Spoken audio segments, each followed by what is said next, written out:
عليكم ورحمة الله وبركاته.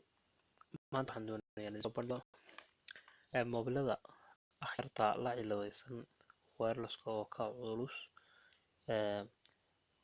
qaab yar oo wireless-ka loo fudaydiyo oo wireless-ka xawaarihiisa loo dheeraysiiyo. Wireless-ka hadduu xawaarihiisa kugu yaryahay marka hore waxaad tegaysaa settings halka ay qoran tahay wifi-gaas ayaad sii dooranaysaa.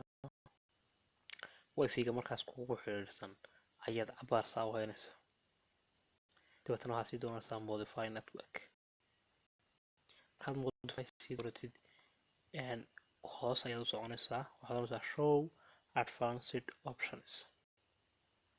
hoos baad soconaysaa, halkaa hoose ee DHCP ku qoran tahay ayaad waxaad ka dhigaysaa static.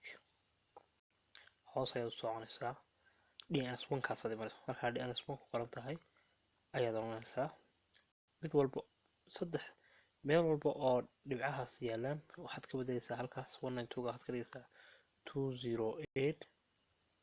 okay, halkaa 168 waad baabiinaysaa 67 ayaad ka dhigaysaa, halkaan waxaad ka dhigaysaa 222, halkaan waxaad ka dhigaysaa 222. hoos baad soconaysaa, DNS2-gana waxaad ku qoraysaa halkan isna in yar unbuu ka duwan yahay 208. okay, halkaas aad oranaysaa